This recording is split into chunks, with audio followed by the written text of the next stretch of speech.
Hello friends, कैसे हो आप सभी। लास्ट वीडियो में हमने जो है धारिता पर बात करी थी, कैपेसिटेंस पर बात करी थी, कैपेसिटेंस पर बात करी थी, जिसका यूनिट मैंने बताया था आपका फैराडे होता है। यदि आप सीरीज में कनेक्ट करोगे तो आप 1/C इक्विवेलेंट 1/C1 + C2 इस तरीके से हमने लास्ट क्लास में डिस्कस किया था। आज हम देखेंगे ओम्स का नियम। ठीक, ओम के नियम से पहले हम आपका धारा पढ़ेंगे, करंट कहते हैं जिसे हम।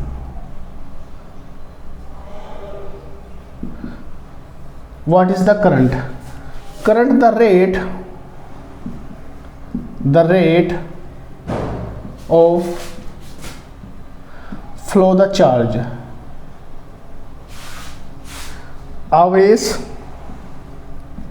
के प्रवाह की दर क्या कहलाती है? आपकी करंट कहलाती है, धारा कहलाती है। I = Q/T होता है। I = क्या होता है आपका? Q/T। यदि मात्रक की यूनिट की बात करेंगे तो मात्रक आपका Q का आपका कुलाम और इसका आपका सेकंड, कुलाम पर सेकंड, या आप कह सकते हैं इसका एक यूनिट और होता है आपका एम्पियर। क्या होता है आपका? एम्पियर। तो एम्पियर क्या है? आपका धारा का यूनिट है। जिस इंस्ट्रूमेंट से या जिस डिवाइस से आपका जो है करंट मापते हैं हम, उसे कहते हैं आपका एमीटर। क्या कहते हैं? आपका एमीटर। जिस इंस्ट्रूमेंट से आप करंट को नापते हो उसे कहते हैं आपका एमीटर। और जिस इंस्ट्रूमेंट से आप वोल्टेज को नापते हो, वोल्टेज को मेजर करते हो, उसे कहते हैं आपका वोल्टमीटर। दोनों इंस्ट्रूमेंट ध्यान रखने हैं, एक तो होता है आपका एमीटर, एक होता है आपका वोल्टमीटर। वोल्टमीटर वोल्टेज को नापते हैं और एमीटर से हम करंट को नापते हैं। ये ध्यान रखना है कि एमीटर हमेशा सीरीज में लगता है, सीरीज में कनेक्ट करते हैं हम, श्रेणी क्रम में जोड़ते हैं। और वोल्टमीटर को हम पैरेलल में जोड़ते हैं, समांतर क्रम में जोड़ते हैं। कहाँ पर जोड़ते हैं आप? समांतर क्रम में जोड़ते हैं, पैरेलल में जोड़ते हैं। और एमीटर को हम सीरीज में आप क्या करते हो? कनेक्ट करते हो। तो ये था आपका धारा। यदि इसी के साथ हम जो है किरचॉफ्स का नियम पढ़ेंगे। क्या पढ़ेंगे हम? किरचॉफ्स ने तो है आपका दो नियम आपको दिए थे, किरचॉफ्स नाम के साइंटिस्ट ने। फर्स्ट जो किरचॉफ्स का नियम है, किरचॉफ्स का नियम, इसने जो है दो नियम दिए थे। एक नियम है आपका केसीएल का नियम, ठीक है, और एक नियम है आपका केवीएल का नियम। दोनों नियम ध्यान रखने हैं। एक नियम को कहते हैं आपका केसीएल और दूसरे को कहते हैं आपका केवीएल। यहाँ पर देखिए, जैसे सपोज करो कोई सर्किट है और उस सर्किट का नोड या आप कह सकते हो जंक्शन, जंक्शन मतलब जहाँ कई सारे तार जुड़े हुए होते हैं, वायर जुड़े हुए होते हैं, उस नोड पर एंट्री करने वाला जो करंट है, यहाँ पर देखिए एंट्री को मैंने इससे दिखाया है आपका, इस एरो से दिखाया है, और एग्जिट को मैंने आपका बाहर की तरफ ऐसे दिखाया है। तो जितने भी आपके एग्जिट किसी नोड पर जितना भी करंट एग्जिट एंट्री कर रहा है, उतना ही करंट आपका एग्जिट करेगा। ये किस में है? आपका केसीएल में। जितने भी किसी नोड पर करंट एंट्री कर रहा है, जितना करंट उतना ही एग्जिट करेगा। इसका मतलब हुआ कि I1 और I2 बराबर होगा आपका I3 + I4 के। या आप कह सकते हो कि I1 सिग्मा I = 0। भाई यहाँ पर क्या है? टोटल करंट क्या होगा आपका? 0। जितना करंट आया उतना आपका चला गया। तो ये क्या है? आपका केसीएल का नियम, ठीक है। ये आपका कंजर्वेशन ऑफ चार्ज पर डिपेंड करता है। मतलब कहते हैं कंजर्वेशन ऑफ चार्ज, आवेश के संरक्षण का नियम कहते हैं इसे। क्या कहते हैं? आपका आवेश के संरक्षण का नियम, ठीक है। केवीएल को हम क्या कहते हैं? आपका ऊर्जा के संरक्षण का नियम, ऊर्जा के संरक्षण का नियम, कंजर्वेशन ऑफ एनर्जी कहते हैं इसे हम, केवीएल को। इसका मतलब ये हुआ कि सपोज करो एक पूरा का पूरा आपका लूप है, ठीक है। ये आपने बैटरी कनेक्ट की है, ये आपका रेजिस्टेंस है आपका R1 और ये रेजिस्टेंस है आपका R2। अभी रेजिस्टेंस पढ़ेंगे हम, प्रतिरोध पढ़ेंगे, ठीक है।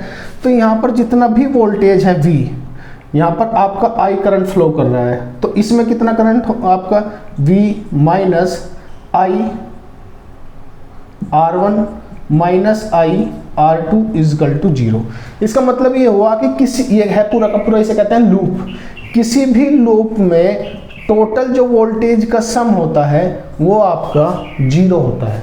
किसी भी लूप में टोटल वोल्टेज का सम क्या होता है आपका 0 होता है। दो नियम है आपका, KCL का नियम है और दूसरा नियम है आपका KVL। KCL के नियम को आवेश के संरक्षण का नियम कहते हैं, इसे ऊर्जा के संरक्षण का नियम कहते हैं। इसमें जितना भी आपका करंट एंट्री कर रहा है उतना ही एग्जिट करेगा किसी भी नोड पर, तो सिग्मा I इजकल टू आपका 0। यहाँ पर आपका I R1 I R2 जितना भी इसी लूप में वोल्टेज ड्रॉप है वो किसके बराबर हो जाएगा आपका 0। उसका सम जो है किसके बराबर हो जाएगा आपका 0 के बराबर हो जाएगा। ये थे किरचॉफ्स के दो नियम। ध्यान रखना, यदि यहाँ से सवाल पूछेगा तो आपका ये सवाल पूछ सकता है। ये ऊर्जा के संरक्षण का नियम होता है, ये आपका आवेश के संरक्षण का नियम होता है। ठीक है, अब हम देखेंगे ओम का नियम। क्या देखेंगे मित्रों? ओम का नियम। ओम का नियम, ओम नाम के एक साइंटिस्ट थे जिन्होंने ओम का नियम था, इन्होंने बताया था at constant physical condition. Constant physical condition, constant physical condition का मतलब है जैसे आपका टेम्परेचर है, जैसे आपका ह्यूमिडिटी है, ठीक है, ये सारी की सारी चीज आपकी क्या रहेगी? कांस्टेंट रहेगी। कांस्टेंट फिजिकल कंडीशन पर आपका जो करंट है वो डायरेक्टली प्रोपोर्शनल होता है किसके? आपके V के वोल्टेज के। I डायरेक्टली प्रोपोर्शनल होता है किसके? आपका V के। या आप कह सकते हो V डायरेक्टली प्रोपोर्शनल होता है किसके? आपका I के होता है। जब आप इसे रिमूव करते हो तो V इजकल टू हो जाएगा आपका IR। R is the constant जिसे हम कहते हैं आपका क्या? रेजिस्टेंस। क्या कहते हैं? आपका रेजिस्टेंस कहते हैं। हिंदी में जिसे कहते हैं आपका प्रतिरोध। हिंदी में क्या कहते हैं? आपका प्रतिरोध। या R इजकल टू हो जाएगा V upon I. R is equal to हो जाएगा V अपॉन आई। यदि आप मात्रक की बात करोगे तो वोल्टेज पर एम्पियर, वोल्ट पर एम्पियर। या आपका ओम, ओम का साइन इस तरीके से होता है। तो R is equal to V upon I. इसने कहा था at a constant physical condition I is directly proportional to V या V directly proportional to I, तो V equal to IR। R यहाँ पर कांस्टेंट है, जो आपका रेजिस्टेंस होता है, प्रतिरोध कहते हैं इसका, वोल्ट पर एम्पियर, या आपका ओम इसका मात्रक होता है। यदि इन दोनों के बीच कांस्टेंट फिजिकल कंडीशन पर, कांस्टेंट फिजिकल कंडीशन पर हम देखें कि V और I के बीच कैसा ग्राफ बनता है, तो V और I के बीच में ग्राफ बनेगा आपका स्ट्रेट लाइन का ग्राफ बनता है। कैसा ग्राफ बनता है? आपका स्ट्रेट लाइन का ग्राफ बनता है। ठीक है, सपोज ये ग्राफ आप जो है I को आप y एक्सिस पर लो और V को आपका, ध्यान रखना ये ग्राफ R का है। यदि V को आप y एक्सिस पर ले रहे हो, I को आप जो है x एक्सिस पर लेते हो। यदि I को आप y एक्सिस पर लो और V को आप जो है किस पर लो? x एक्सिस पर लो, तो ये जो ग्राफ बनता है बनेगा तो स्ट्रेट लाइन ही, लेकिन क्या होगा? आपका 1 अपॉन R का ग्राफ बनता है। ये दोनों डिफरेंस ध्यान रखिए, क्योंकि यहाँ पर जब R हटाओगे I equal to 1 upon R या V अपॉन R आता है। आपका जो कांस्टेंट है वो अपना 1 अपॉन R होता है, तो स्ट्रेट लाइन का ग्राफ बनेगा। या आप कह सकते हैं जो स्लोप होगा आपका ये R का होगा। स्लोप आप पढ़ा होगा आपने, tan थीटा क्या होगा? यहाँ पर आपका R होगा। tan थीटा क्या होगा? आपका R होगा। इसका मतलब ये होगा कि आप थीटा जितना आप बढ़ाओगे R उतना ही आपका बढ़ जाएगा। ग्राफ पूछा जा सकता है, ठीक है। तो ये आपका जो है किसी भी आपका कंडक्टर के लिए जो ग्राफ बनेगा V और I के बीच में, ये स्ट्रेट लाइन का ग्राफ बनता है। तो V इजकल टू होता है आपका IR।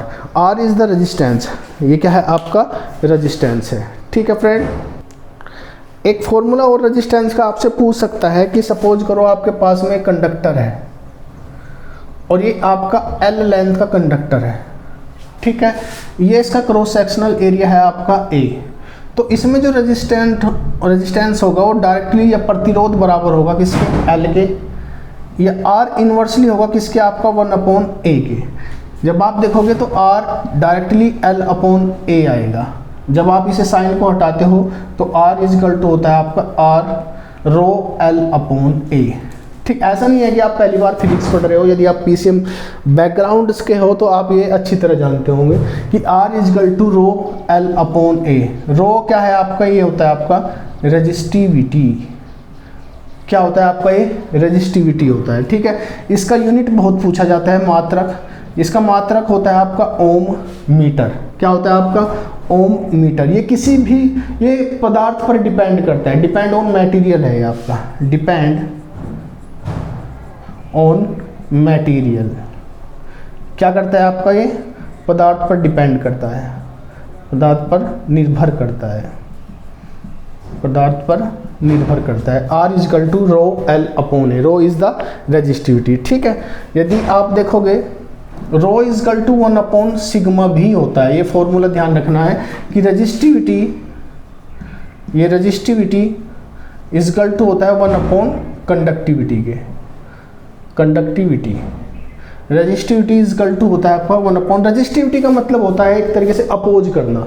जिस तरीके से रेजिस्टेंस है, रेजिस्टेंस का मतलब होता है अपोज करना। करंट का क्या है आपका, अपोज करता है। ठीक है, लेकिन ये ओम मीटर की इतनी लेंथ में इतना रेजिस्टेंस आपका एग्जिस्ट करेगा, दैट इज द रेजिस्टिविटी। ठीक है, तो resistivity equal to 1 upon conductivity का मतलब है कि flow of the charge, charge का फ्लो हो जाएगा। ठीक है, मतलब कितना इजीली फ्लो हो जाए। ये आपका रेजिस्टिविटी अपोज करना, तो ये अपोजिट उल्टा होता है। ठीक है, रेजिस्टिविटी टेम्परेचर पर डिपेंड करती है, टेम्परेचर पर डिपेंड करती है, इसलिए इसका फॉर्मूला होता है आपका rho T equal to rho 1 plus alpha del T. ठीक है, रो टी टेम्परेचर पर, एक ये फॉर्मूला भी आपने पढ़ा होगा, rho T equal to rho naught 1 plus alpha del T. Rho T क्या है आपका, टी टेम्परेचर पर रेजिस्टिविटी, रो नोट क्या है आपका 0 डिग्री पर आपका टेम्परेचर, एल्फा होता है आपका लीनियर कोफिशिएंट, ये कांस्टेंट होता है आपका लीनियर कोफिशिएंट। ये क्या होता है आपका, ये del T is the difference in the temperature. तो अल्फा क्या है आपका, लीनियर कोफिशिएंट है, रो नोट है आपका 0 डिग्री पर टेम्परेचर, रो टी है आपका t डिग्री पर टेम्परेचर। तो ये है आपका रेजिस्टिविटी। रेजिस्टिविटी आपका जो है टेम्परेचर पर भी डिपेंड करती है। जैसे जैसे आप यदि कंडक्टर की करती तो दोनों की है, मतलब किसी का इंक्रीज करता है। जैसे यहाँ पर पूछा जाता है, जैसे कंडक्टर है आपका, क्या है आपको यहाँ पर देख लीजिए, जैसे आपका कंडक्टर है, ठीक है, एक है आपका सेमी कंडक्टर। कंडक्टर की रेजिस्टिविटी टेम्परेचर के साथ आपका इंक्रीज करती है, और इसकी रेजिस्टिविटी सेमीकंडक्टर की आपका ध्यान रखना है रो डिक्रीज करती है। जैसे जैसे आप टेम्परेचर इंक्रीज करोगे तो सेमीकंडक्टर में, अर्धचालक में आपका रेजिस्टिविटी डिक्रीज करती है, और आपका जो है कंडक्टर में, चालक में जो है इंक्रीज करती है। दोनों में पूछा जाता है कि रेजिस्टिविटी सेमीकंडक्टर की क्या होगी, तो टेम्परेचर के साथ साथ आपका रेजिस्टिविटी, सेमीकंडक्टर की रेजिस्टिविटी आपका डिक्रीज करती है, और जबकि इसकी रेजिस्टिविटी आपको क्या करती है, इसकी रेजिस्टिविटी आपका क्या करती है, कंडक्टर की इंक्रीज करती है, और सेमीकंडक्टर की रेजिस्टिविटी आपका डिक्रीज करती है। तो इस फॉर्मूले पर भी आपका सवाल पूछा जा सकता है। ठीक है, यहाँ पर R equal to rho L upon से भी सवाल पूछा जा सकता है। ठीक है, तो ये आपका जो है, ये आपका रेजिस्टेंस था।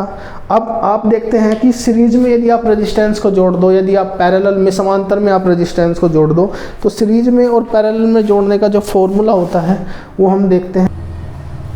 देखिए आपका, जिस तरीके से आपने कैपेसिटर या धारिता का पढ़ा था आपका श्रेणी क्रम में, यहाँ पर भी आपका श्रेणी क्रम और समांतरकरण है। श्रेणी क्रम में आपका मैंने बताया था, आपका जो धारा होती है, करंट होता है, वो क्या होता है आपका समान होता है। आपका जो करंट होता है वो इक्वल होता है। वोल्टेज क्या होता है आपका अलग अलग होता है, डिफरेंट होता है। वोल्टेज क्या होता है आपका अलग अलग होता है, डिफरेंट होता है। ठीक है, जब सीरीज का रेजिस्टेंस का कॉम्बिनेशन होता है ये इस तरीके से, हम सिंबल क्या होता है आपका, ये सपोज करो आपका R1 है, ये आपका R2 है, ये आपका R3 है, इस तरीके से आपने सीरीज में जोड़ा है। आपको R इक्विवेलेंट निकालना है, तो ध्यान रखना है आपको R1 plus R2 plus R3 plus dot dot, ये आपका रेजिस्टेंस हो जाएगा जब आप सीरीज में जोड़ते हो। ठीक है, यदि आप पैरेलल की बात करोगे, समांतर क्रम की बात करोगे,